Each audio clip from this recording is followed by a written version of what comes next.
विनीता मोहता। देर रात ठंड के मौसम में बारिश की जैसी आंधी चलने से मुकुल परेशान हो उठा। एक और रजनी को लेबर पेन और दूसरी ओर इतनी तेज तूफान। उसे समझ ही नहीं आ रहा था कि कैसे वो रजनी को हॉस्पिटल लेकर जाए। जैसे तैसे उसने कार निकाली। अपनी बाहों का सहारा लेकर रजनी को कार में बिठाया ही था और खुद ड्राइविंग सीट पर बैठकर कार चालू करी तो आंगन में लगा हुआ पीपल का पेड़ भड़बड़ा कर गिर गया। रजनी की शादी को 5 साल हो चुके थे। पति और पत्नी दोनों की मेडिकल रिपोर्ट नॉर्मल थी।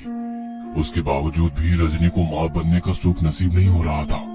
देखिए, आपकी सारी रिपोर्ट नॉर्मल है। कई बार मेंटल स्ट्रेस के कारण भी प्रेगनेंसी कंसीव करने में प्रॉब्लम होती है। खासकर वर्किंग कपल तो अक्सर इस परेशानी का सामना करते हैं। मेरा ये मानना है कि यदि आप सच में अपनी फैमिली को बढ़ाने के बारे में सोच रहे हैं तो आपको कुछ समय अपने मेंटल स्ट्रेस को छोड़ना होगा। आप लोग लंबे वेकेशन पर कहीं चले जाइए और मेरी माने तो रजनी जी, आप अभी अपनी जॉब से छुट्टी ले लीजिए, क्योंकि डिलीवरी के बाद भी आपके बच्चे को आपकी ज्यादा जरूरत होगी। डॉक्टर की सारी बातें सुनकर जब रजनी और मुकुल घर लौटे तो दोनों विचार कर रहे थे कि अब क्या किया जाए। रजनी, अगर तुम जॉब छोड़ दोगी तो हमारे घर की ईएमआई और बाकी सब खर्चों का क्या होगा? हमारे पास जो सेविंग्स है वो तो हमने आगे के लिए बचा रखी है। मुकुल, हम लोग ये सब क्यों कर रहे हैं? ताकि हमारे आने वाली पीढ़ी सुखी हो सके। यदि हम उस पीढ़ी का आनंद ही नहीं ले पाएंगे तो इन सब सारे सुखों का क्या मतलब? मैंने तो सोच लिया है, अगले 5 सालों के लिए तो मैं अपनी नौकरी से रिजाइन दे रही हूँ। बाद में देखा जाएगा क्या करना है। मैंने नेट पर सर्च किया है, तुम अपनी कंपनी के लिए पुणे ऑफिस के लिए अप्लाई कर देना। हफ्ते में 3 दिन तुम लोनावला में रहकर वर्क फ्रॉम होम कर सकते हो और बाकी 3 दिन पुणे रहकर अपना काम मैनेज कर लेना। अब कुछ समय के लिए हम लोग वहीं शिफ्ट हो जाएंगे। रजनी की बात मानकर मुकुल लोनावला शिफ्ट होने के लिए मान गया। लोनावला में एक छोटा सा फ्लैट किराए पर लेकर दोनों हस्बैंड वाइफ अपनी जिंदगी में आने वाली खुशियों का इंतजार करने लगे। रजनी के फ्लैट से थोड़ी सी दूर पर एक वीरान सा बंगला था। जब भी रजनी उस बंगले के सामने से निकलती उसे ऐसा लगता मानो बंगले से उसका कोई पुराना नाता हो। बंगले के चारों ओर बगीचा उस बंगले की खूबसूरती को और बढ़ा देता था। रजनी सोचने लगी कि काश इस घर में रह पाती। उसने मुकुल से उस बंगले के बारे में बात की तो मुकुल ने कहा, अरे बड़े बंगले में रहने का किराया भी ज्यादा होगा, अभी हम उसे अफोर्ड नहीं कर पाएंगे। मगर रजनी का मन तो उस बंगले में रहने का हो गया था। जब भी उस बंगले के सामने से निकलती तो उसे ऐसा लगता जैसे कोई उसे आवाज दे रहा है। एक दिन देर रात को जब वो वॉक कर रही थी तब उस बंगले के सामने अचानक वो ठोकर लगकर गिर गई। तभी सामने से एक बुजुर्ग आदमी आया और उसे उठाकर बोला, अरे ध्यान से बेटा, कहीं चोट तो नहीं लगी? अरे नहीं सर, मैं ठीक हूँ। वो बुजुर्ग रजनी को सहारा देकर उस बंगले के अंदर ले गया। रजनी के लिए तो ये मानो एक ख्वाब के पूरे होने के जैसा था। बंगला जितना बाहर से खूबसूरत था, अंदर से भी उतना ही सुंदर था। बंगले के अंदर जाकर रजनी ने मुकुल को फोन लगाया। बातों ही बातों में उसने बंगले के मालिक से वहाँ रहने का अपना मन का जिक्र किया। अरे वाह, आप इस बंगले में रहना चाहती हैं? मैं खुद इस बंगले के लिए किराएदार ढूंढ रहा था। किराएदार? लेकिन क्यों? क्योंकि मैं यहाँ नहीं रहता। रजनी और मिस्टर शाह बात कर रहे थे, तब तक मुकुल भी वहाँ आ गया। मुकुल, क्यों ना हम लोग ये बंगला किराए पर ले लें? रजनी, फिर वही बात, कैसे समझाऊं तुमको? यदि आप इस बंगले में रहना चाहते हैं तो आप रह सकते हैं। मुझे तो किराए पर देना है ताकि इसकी देखभाल हो सके। देखिए, हम इसका किराया नहीं दे पाएंगे। अरे जो किराया आप अभी अपने फ्लैट को दे रहे हैं वही मुझे इसके लिए भी मंजूर होगा। मिस्टर शाह की बात सुनकर तो रजनी के पैर जमीन पर नहीं टिक रहे थे। ना जाने क्या आकर्षण था जो वो इस बंगले की ओर आकर्षित हुए जा रही थी। जैसे जैसे वो इस बंगले की चीजों को हाथ लगा रही थी उसका लगाव इस बंगले की ओर बढ़ता जा रहा था। अचानक उसे महसूस हुआ कि उसके पीछे से कोई साया निकला, मगर उसने अपनी खुशी में इस बात को इग्नोर कर दिया। रजनी और मुकुल दोनों इस बंगले में शिफ्ट हो गए। अब किसी को भी इस बंगले के बारे में बताता तो लोग इसे आश्चर्य से देखते, मानो उन्होंने दुनिया का 8वां अजूबा देख लिया हो। कुछ दिन तो अच्छी तरह बीते, मगर उसके बाद रजनी को अक्सर महसूस होता कि कोई एक लड़का उसके सपनों में आकर रोता है और अपनी मुक्ति की गुहार करता है। माँ, मुझे बचा लो, प्लीज बचा लो।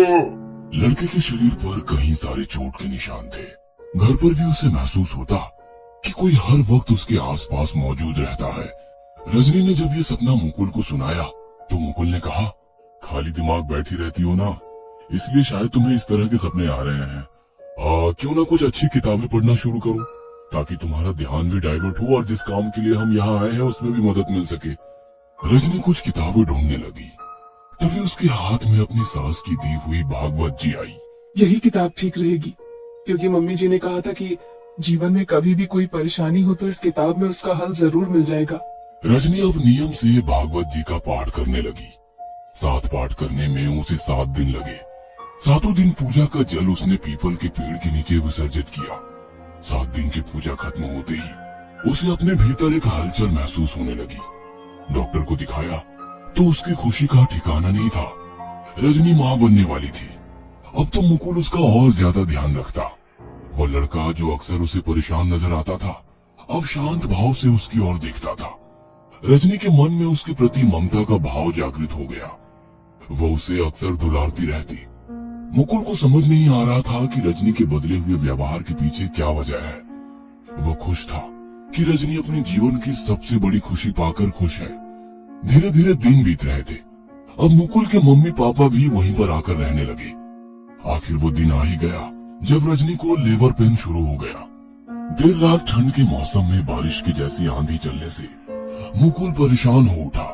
एक और रजनी को लेबर पेन और दूसरी ओर इतनी तेज तूफान। उसे समझ ही नहीं आ रहा था कि कैसे वो रजनी को हॉस्पिटल लेकर जाए। जैसे तैसे उसने कार निकाली। अपनी बाहों का सहारा देकर रजनी को कार में बिठाया ही था और खुद ड्राइविंग सीट पर बैठकर कार चालू करी तो आंगन में लगा हुआ पीपल का पेड़ भरभर आकर गिर गया। पीपल का पेड़ गिरने से जो अपशगुन हुआ उससे मुकुल की माँ का दिल घबरा गया।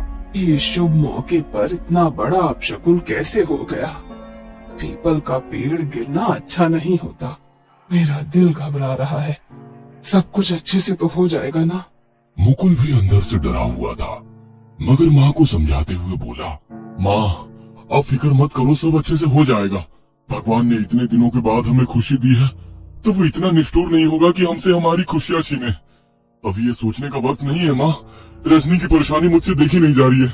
चलिए इसे लेकर हॉस्पिटल चलते हैं। रजनी सारी रात लेबर पेन से गुजरती रही, मगर डॉक्टर की लाख कोशिशों के बावजूद भी डिलीवरी नहीं हुई। मिस्टर मुकुल, आपकी पत्नी काफी देर से लेबर पेन में है, मगर अभी तक डिलीवरी नहीं हुई। हमें ऑपरेशन करना होगा। अरे ऑपरेशन से बच्चा कमजोर रह जाता है। प्लीज डॉक्टर, आप कुछ समय और वेट कीजिए, शायद नॉर्मल डिलीवरी हो जाए। देखिए मैडम, रजनी जी काफी देर से लेबर पेन होने के कारण थक चुकी हैं। हम कोई और रिस्क नहीं ले सकते। ऑपरेशन करना ही होगा। देखिए मैं अभी किसी काम से घर जा रहा हूँ, अब थोड़ी देर और वेट कर लीजिए, फिर ऑपरेशन तो करना है ही। डॉक्टर से बोलकर मुकुल अपने घर आ गया। घर पर पीपल के पेड़ की सफाई करने के लिए मजदूरों को बुलाया। पीपल के पेड़ के नीचे एक कंकाल निकला। सभी मजदूर उसे देखकर डर गए। पुलिस की मदद से जैसे ही कंकाल बाहर आया, मुकुल के फोन पर उसकी माँ का फोन आया। रजनी ने एक बेटे को जन्म दिया है। एक और कंकाल का निकलना, दूसरी ओर बेटे का जन्म, रजनी का अक्सर किसी लड़के को देखने के बारे में बात करना, ये सारी बातें मुकुल को परेशान कर रही थी। मुकुल ने सोच लिया था कि अब रजनी को हॉस्पिटल से घर में वापस लेकर नहीं आएगा। मुकुल हॉस्पिटल के लिए निकल ही रहा था कि अचानक उसके सामने मिस्टर शाह आ गए। उन्हें देखकर मुकुल ने कहा, अच्छा हुआ आप आ गए। अरे आपने तो अपना भूत बंगला हमें रहने के लिए दे दिया। ये भी नहीं सोचा कि यहाँ पर रहने पर हमारे साथ कुछ गलत भी हो सकता है, मगर अब एक भी पल हम लोग यहाँ नहीं रुकेंगे। मिस्टर शाह अपने आप को उस बंगले में देखकर हैरान थे। मैं यहाँ पर कैसे आ गया?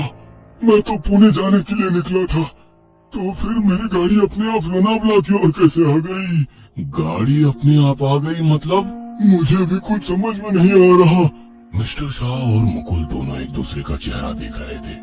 तभी पास खड़ी बंगले के केयर टेकर ने भारी आवाज में कहा, भाई तुम यहाँ आए नहीं हो, लाए गए हो।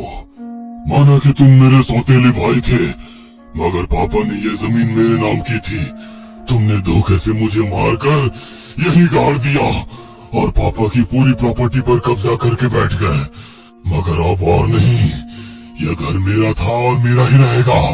चुपचाप इसके सारे पेपर मेरी माँ रजनी के नाम कर दे। नहीं नहीं, हमें कुछ नहीं चाहिए, हम इस घर में रहने वाले भी नहीं है।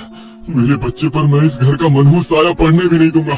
तुम्हें डरने की जरूरत नहीं है, ये प्रॉपर्टी अब सही हाथों में रहेगी।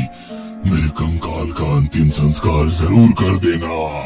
पुलिस के सामने मिस्टर शाह ने अपना जुर्म कबूल किया और सारी प्रॉपर्टी रजनी के नाम करके खुद जेल चले गए। रजनी को इस घर से विशेष लगाव हो गया था। अब वो लोनावला छोड़कर वापस मुंबई जाने को तैयार नहीं थी। मुकुल ने रजनी को ये सारी बातें कभी नहीं बताई। उनका बेटा भी अब 5 वर्षों का हो गया था। सब कुछ अच्छे से चल रहा था। अचानक एक दिन स्टोर रूम की सफाई के समय मुकुल के हाथ एक तस्वीर लगी जो रजनी और उसके बेटे की थी, मगर तस्वीर पर तारीख 50 वर्ष पहले की डाली थी। मुकुल को समझ आ गया कि क्यों रजनी को लगता था कि इस घर से उसका कोई नाता है। तो दोस्तों, आपको हमारी वीडियो अच्छी लगी हो तो हमारे YouTube channel A1 horror stories को सब्सक्राइब कीजिए और बेल आइकन को ऑन कीजिए। धन्यवाद।